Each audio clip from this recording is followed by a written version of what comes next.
Oyinza otya okwesiga Katonda naye ng'embeera tekukkiriza mwesiga? Babuuzaako mwenna mikwano gyange, amanya gange nze Lukomwa Jonathan. Bwe guba nga omulundi gw'ogusoose ndi musanyufu nnyo okutegeeza nti kati tuli ku social media handles zonna. Genda ku YouTube noonya Jack Online Ministries, subscribe, nyiga akadaako oleme kusibwa video yonna gye tugenda obeera nga tuteekayo. Leero nziza okugabanako naawe ddala, oyinza otya okwesiga Katonda naye ng'embeera tekukkiriza mwesiga?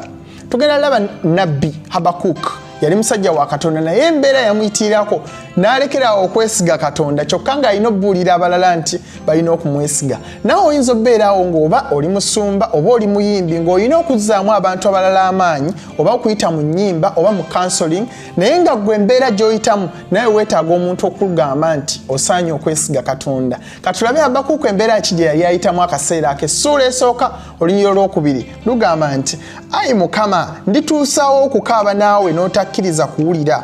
Nkukaabira olw'ebyekyejo so tokkiriza kulokola. Onjolesezza ki obutali butuukirivu? Okunyaga n'ekyejo biri mu maaso gange, era waliwo empaka n'okuyomba kubaawo. Amateeka kyegavudde gaddirira, so n'omusango tegufulumanga n'akatono. Kubanga omubi azingizza omutuukirivu, omusango kyeguva gufuluma nga gunyoleddwa.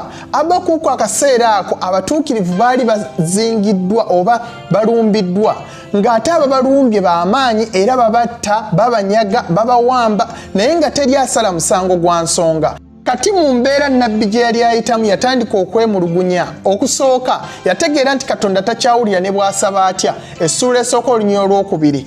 Ayi Mukama, ndituusaawo okukaaba naawe n'otakkiriza kuwulira. Kati naawe embeera oyinza obbeera ng'ogiruddemu ebbanga ddene, osabye, osiibye, ogenza ku kanisa, okoze ebintu ebirala bingi nnyo, naye ng'olaba nga Katonda atakyawulira ssaalayo. Naye laba essuula esooka olunyiriro olwokutaano, Katonda yamuddamu n'agamba nti mulabe mu mawanga, musseeyo omwoyo, mwewuunye nnyo nnyini, kubanga nkolera omulimu mu nnaku zammwe gwe mutalikkiriza newankubadde nga gubabuuliddwa. Katonda aba akola mu kyama oba aba awulira essaala zaffe, bwonna gy'oba olaga akutunuliza amaaso, amanyi bulungi embeera gy'oyitamu. Totya muganda wange, Katonda akulaba bulungi nnyo, alina omulimu gw'akola newankubadde takuzzeemu, newankubadde tazzeemu ssaala, newankubadde tofuna birooto oba toyinaako message yonna gy'ofuna ku mbeera gy'oyitamu. Katonda mu kyama awulira bulungi nnyo essaala yo.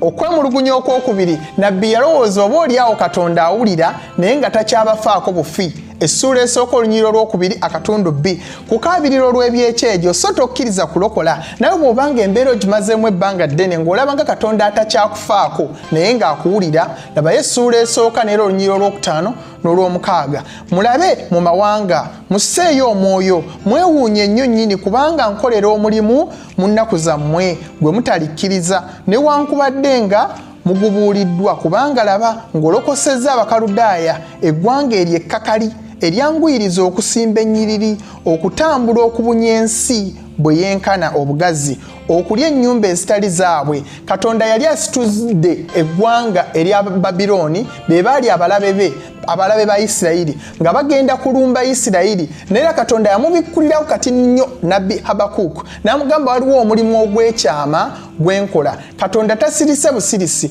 waliwo omulimu ogw'ekyama gwali mu kukola, yadde olaba nga atakuddamu, yadde olaba nga embeera etakyuka, naye waliwo omulimu ogw'ekyama Katonda gwali mu kukola behind the scene. Olumu oyinza obutagwagala bulungi, naye yamanyi pulaani ennungi gy'akola eri obulamu bwo. Okwemulugunya okwokusatu, Nabbi yagamba Katonda toli fair, toli mwenkanya naawe. Oyinza otya okuyimusa balabe baffe ababi okutusinga abatasinza Katonda, be baba bajja batubonereze?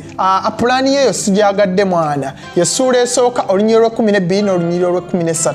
Katonda n'amuddamu mu ssuula ey'okubiri n'olunyiriro olwokusatu nti pulaani yange si ye pulaani yo era sigenda bikola kati. Kati naawe embeera gy'oyitamu oyinza obbeera nga tekola mu magezi go, nga tebikwatagana, ng'abalabe bo be bakulumba ate bo beeyongera kubeera bulungi. Eyo pulaani eyinza obbeera nga ya Katonda, nga waliwo byakuyigiriza. Ebintu bingi nnyo ebibeerawo mu bulamu nga tebirina ansa, ebimu nga tujja bitegeera mu maaso, ebimu nga tetujja bitegeera. Kyova olaba nga essuula ey'okubiri n'olunyiriro olwokuna, essuula gye nsinga okwagala, omutuukirivu abaawo lwa kukkiriza. A righteous lives by faith.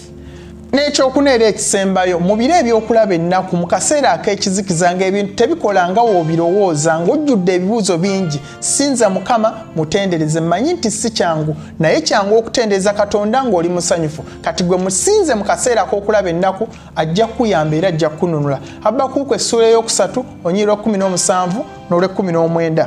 Kubanga omutiini newankubadde nga tegwanya so n'emizabbibu nga tegiriiko bibala ne we bateganira emizayituuni obwereere ennimiro ne zitaleeta mmere yonna, embuzi nga zimaliddwawo ku kisibo so nga tewali nte mu biraalo, era naye ndisanyukira Mukama, ndijaguliza Mukama ow'obulokozi bwange. Yadde ennimiro tezibala, yadde ebintu tebigenda bulungi, sigala ng'ojaguliza Mukama, ajja kuwa kye weetaaga oba ajja kuwa eddembe mu mutima. Mukama abampeera ennyo omukisa, bambi temwerabira. Subscribe ku YouTube channel ate koona kadaako oleme kusibwa video yonna. Genda ku social media handles zaffe zonna, Jack Online Ministries, Twitter, Facebook page, Instagram. Mukama abampeera ennyo omukisa.